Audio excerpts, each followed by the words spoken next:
Hey everybody, welcome back to the YouTube channel. Today we've got my buddy's EG hatch in, and it's powered by a B18C5. We're going to be doing a couple upgrades to it, along with little maintenance items. But first we're going to be swapping out the fitting that's coming off the back of the block, because it's a U-shaped fitting for the old catch can, but now he has a new Archangel catch can put on, and we're going to be installing that, along with installing a VMS coil block-off cover. That's about it, so let's go ahead and get started on removing this fitting. We're just replacing this line. I've already cut it off. Right here, where I wanted to cut it, I marked it with the electrical tape, and what I did was I squeezed the tape as tight as I could get it, so it's as thin as I could get it around where I wanted it, and I cut it. And then I ripped that tape off, and then I did it again. I was doing it while Joe was over there, but all I did was wrap the tape as hard as I could, as tight as I could, all the way around where it was frayed a little bit. And like I said, after I cut it, I ripped off the old tape and I put new tape on there, and and the fitting slipped right over it, as long as you get it right, and then it should thread right in there. Kind of how it is right here. And then yeah, shouldn't be too much fighting. If it is, then you might want to just start over, start from ground zero, redo your tape, and have another go, because it shouldn't be too difficult. If you do, it's kind of I've always found that it's kind of something I'm doing wrong or overlooking, but yep.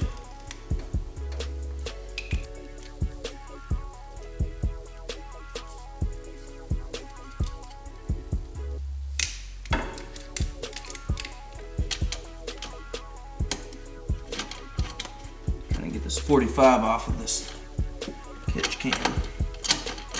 For some reason it's not coming off.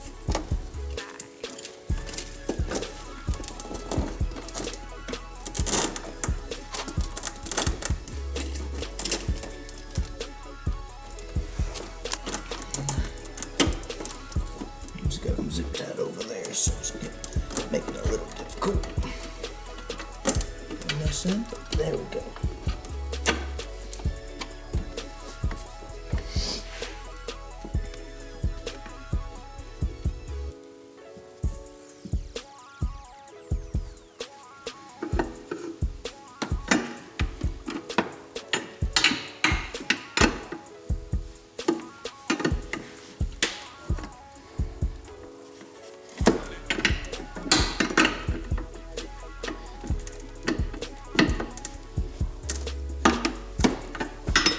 All right.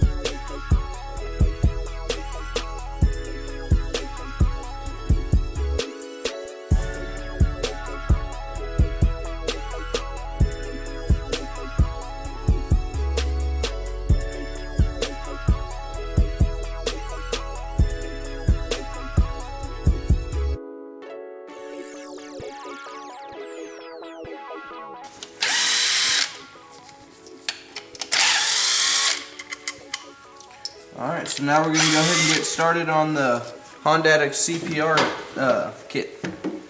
First things first is to get rid of all the spark plug wires and coil inside the distributor. So we're going to go ahead and do that right now. We don't really need these anymore.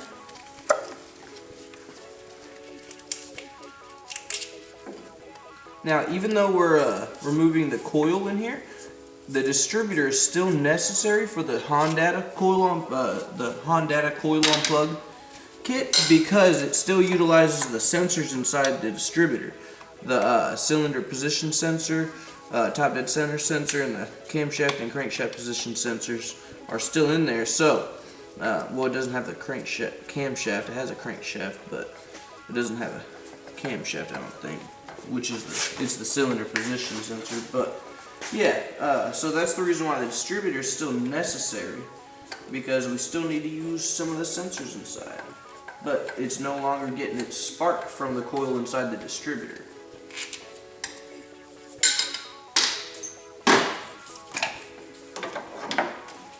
So you toss those aside.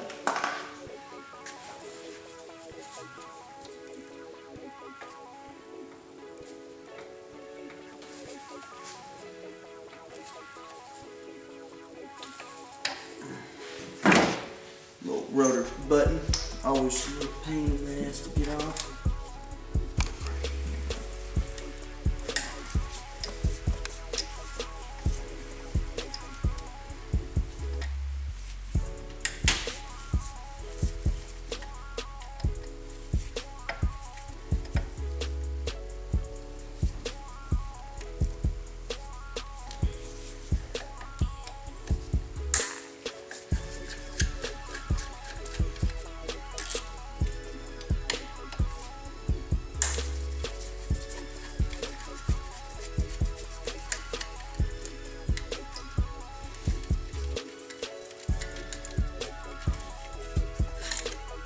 So now we can go ahead and throw the VMS pool cap on it. It does nothing but clean up the look.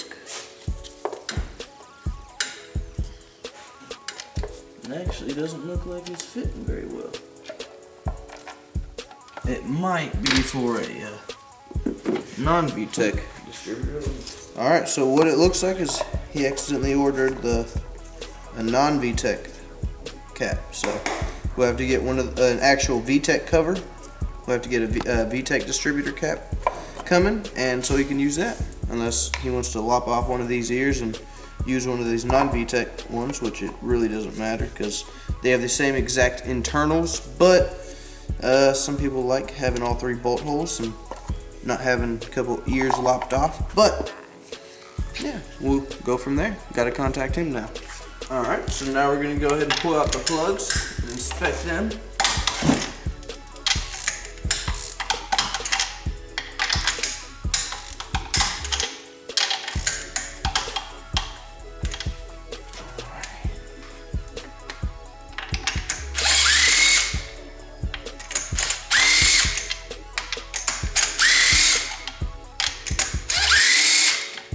So we'll go back over here and grab these once again.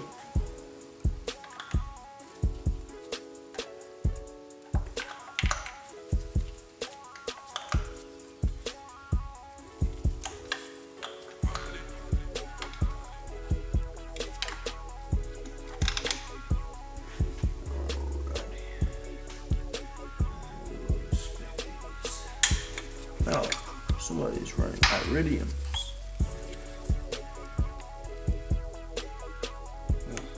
I do not like iridiums in Sherwood cars. I just do not feel like they perform as well as coppers. Yeah, I personally don't like these iridiums.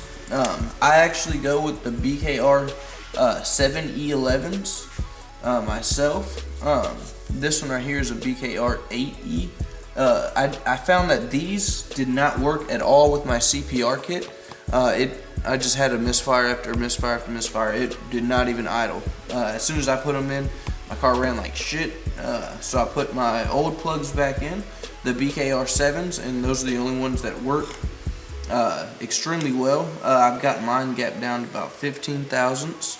You know, I don't have a bad idle. I don't have any misfires.